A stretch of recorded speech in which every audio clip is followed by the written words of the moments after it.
যখন তুমি নিজের জন্য দোয়া করবা, নিজের পরিবারের জন্য দোয়া করবা যে আল্লাহ তুমি আমাকে, আমার বাবা মাকে তুমি স্বাবলম্বী করে দাও, তখন আসমানে তোমাকে আর তোমার পরিবারকে স্বাবলম্বী করার জন্য একটা মেকানিজম শুরু হবে। এই তোমরা কি ধনী হইতে চাও?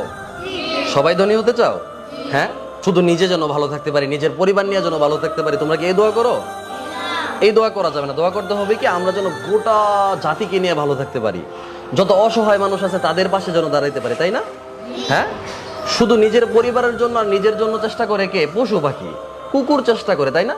কুকুরের বাচ্চা হয় না অনেকগুলো? বাচ্চা হইলে কি করে কুকুর? পেট বইরা ময়লা টয়লা হাবি জাবি যেখানে যেটা পায় খায়, খায় পরে কি করে? দৌড়াইতে দৌড়াইতে বাচ্চাদের কাছে যায়, গিয়া শুয়ে যায়। তো কুকুরের অনেকগুলো বাচ্চা একসাথে খায় না? তার কাছ থেকে দুধ খায় না? হ্যাঁ, তো কুকুর সে না নিজের জন্য আর নিজের পরিবারের জন্য কাজ করে। আমার বাড়ির পাশে একটা অনুষ্ঠান হচ্ছিল, অনুষ্ঠানের মধ্যে অনেকগুলো ব্রয়লার মুরগি কিনে নিয়ে আসছে, সাদা মুরগি আছে না? তো ওই মুরগি জবাই করছে, জবাই করে মুরগির ভিতরে যে ভুঁড়িগুলো, এগুলো একটা গর্তে ফেলছে। তো আমি দেখি কি একটা কুকুর আইসা মুরগির ভুঁড়ি খাচ্ছে, শুধু খাচ্ছে খাচ্ছে গিলতেছে। তো অনেকগুলো ভুঁড়ি খায়া একটু দূরে গিয়া বমি করে দিছে। তো আমি ভাবছি কুকুরটা অসুস্থ কিনা, দৌড়ায় গেছি কাছে, গিয়া দেখি কুকুরের অনেকগুলো বাচ্চা একটা গর্ত থেকে ওইটা এসে ওই ভুঁড়িগুলো খাচ্ছে। মানে একটা কুকুর সে নিজের চিন্তাটা করতে পারে, নিজের পরিবারের চিন্তাটা করতে পারে, ঠিক না? নিজের পরিবারকে খাওয়াইতে পারে, পালতে পারে, ওই চেষ্টাটা সে করতে পারে, সে করে। তো আমি যদি শুধু নিজের চিন্তা করি, নিজের জন্য দোয়া করি, নিজের পরিবারের জন্য দোয়া করি, নিজের পরিবারের জন্য কামাই রুজি করি, নিজের পরিবারকে নিয়ে ধনী থাকি, তাহলে কি আমার মধ্যে আর কুকুরের মধ্যে কোনো পার্থক্য থাকবে? থাকবে? আমার কি দোয়া করতে হবে যে আল্লাহ আমার এখানে, আমার গ্রামের মধ্যে, আমার ইউনিয়নের মধ্যে, আমার দেশের মধ্যে যত এতিম আছে আমি যেন সবার জন্য মাদ্রাসা করতে পারি, সবাই যেন আমার এখানে ফ্রিতে পড়তে পারে, ফ্রিতে খাইতে পারে, এই দোয়া করতে হবে না? হ্যাঁ, যে আমার এখানে যত অসহায় মানুষ আছে আমি যেন সবার পাশে দাঁড়াইতে পারি, এই দোয়া করতে হবে না?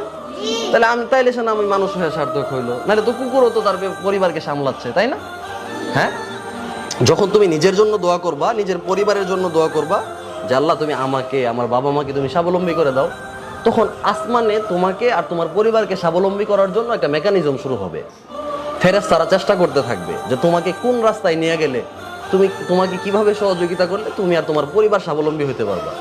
আর তুমি যদি আল্লাহ তাআলাকে বলো যে আল্লাহ আমি যেন সব মানুষের পাশে দাঁড়াইতে পারি, অসহায়দের সেবা করতে পারি, এতিমদের জন্য কিছু করতে পারি, হ্যাঁ, আমি যেন এলাকার রাস্তাঘাট বানাইতে পারি, মসজিদ মাদ্রাসায় দান করতে পারি, আমাকে ওই তৌফিক দাও, তাইলে আল্লাহ তাআলা তুমি যেন সবাইকে দান করতে পারো, মসজিদ মাদ্রাসা করতে পারো, সব কিছু করতে পারো, সেই তৌফিক দিবে। এই পরিমাণ সম্পত্তি আল্লাহ তাআলা তোমাকে দিয়ে দিবে। এই পরিমাণ সম্পত্তি আল্লাহ তাআলা কি করবে? তোমাকে দিয়ে দিবে। মানুষকে যেন দিতে পারো ওই সম্পত্তি তো আল্লাহ তাআলা দিবেই, তোমার যেটা প্রয়োজন সেটাও আল্লাহ তাআলা দিয়ে দিবে। তাহলে দোয়া কি করবা? শুধু নিজের জন্য না সবার জন্য? হ্যাঁ, সবাইকে নিয়ে যেন ধনী হইতে পারো সেই দোয়া করতে হবে না? ধনী হয়ে যেন সবার পাশে থাকতে পারো সেই দোয়া করতে হবে না? হ্যাঁ, অনেকে আছে নিজের জন্য দোয়া করে না, সবার জন্য দোয়া করে না, পরিবারের জন্য দোয়া করে না, তারা কি ভালো? হ্যাঁ, ভালো হইতে হবে না? তাহলে সবার জন্য দোয়া করবা, মনে থাকবে সবার।